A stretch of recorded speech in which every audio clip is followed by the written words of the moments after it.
এই যে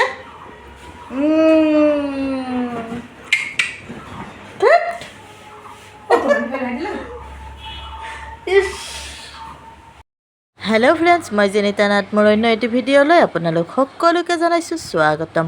যিসকল বন্ধু বান্ধৱীয়ে মোৰ এই ইউটিউব চেনেলত নতুনকৈ ভিডিঅ' চাই আছে, প্লিজ চেনেলটো ছাবস্ক্ৰাইব কৰি ল'ব।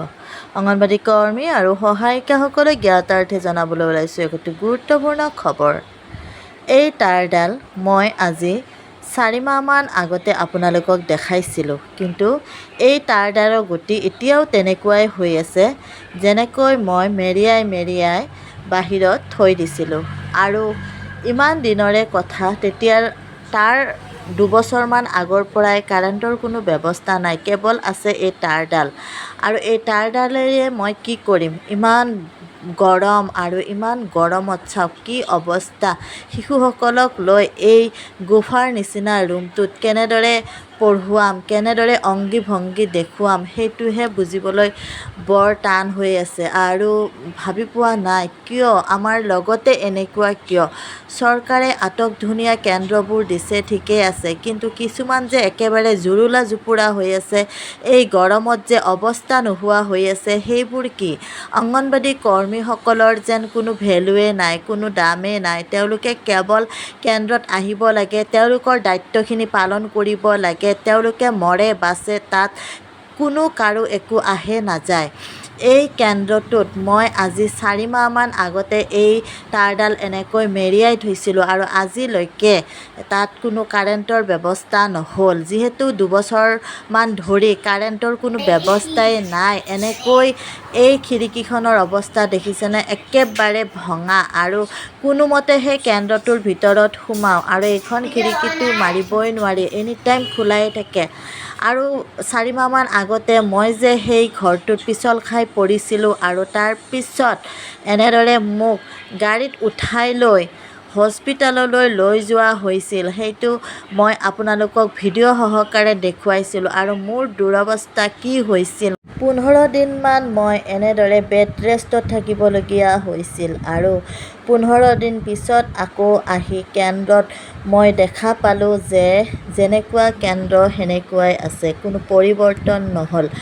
আৰু যিহেতু আজিলৈকে কোনো ধৰণৰ পৰিৱৰ্তনেই নহ'ল, সেই সৰু কেন্দ্ৰটোত কিমান কষ্ট কৰি অংগনবাড়ী কৰ্মী সহায়িকা হিচাপে আমি দুয়োৱে কাম কৰিবলগীয়া হৈছে। আৰু গুফাৰ নিচিনা ঘৰটোত আমি শিশুসকলক সেনেকৈয়ে অংগী ভংগীমা দেখুৱাই ইমান কষ্ট কৰি গৰমত থাকিবলগীয়া হৈছে, কিন্তু তাত কোনো কাৰো ক'বলগীয়া নাই। যিহেতু কেৱল কাম, কিন্তু আমি কেনেকৈ কেন্দ্ৰখন ইমান কষ্টকৈ চলাই আছোঁ যে তাত শিশু বহিবলৈ দিব ব্যৱস্থা নাই, তথাপিতো আমি যিখিনি পাৰোঁ কষ্ট কৰি কেন্দ্ৰটো চলাই আছোঁ।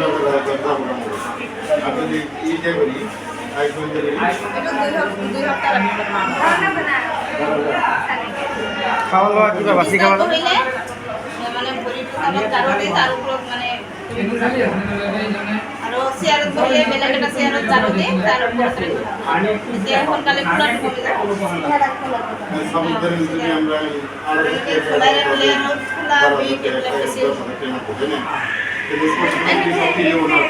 কেন্দ্ৰ সেই একেই পৰিস্থিতি। ৰাতি এজাক বৰষুণ দিলে হেল্পাৰ বাইদেউ আৰু মই ৰাতিপুৱা 7 বজাত গৈ কেন্দ্ৰ এনেকৈ চাফা কৰিব লাগে, আৰু চাফা কৰি থাকোঁতে 9 বাজি যায়।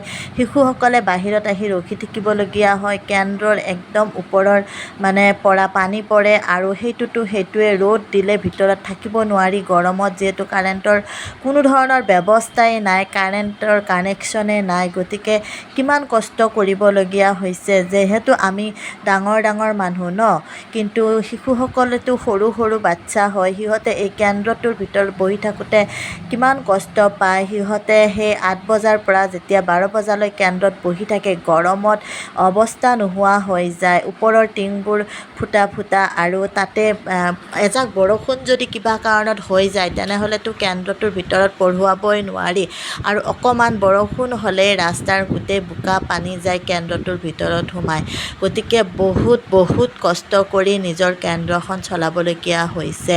আৰু তাতে কি ক'ম আৰু ক'বলগীয়া একোৱেই নাই যিহেতু শিশুসকলেও কষ্ট পাইছে লগতে আমিও কষ্ট বৰ পাই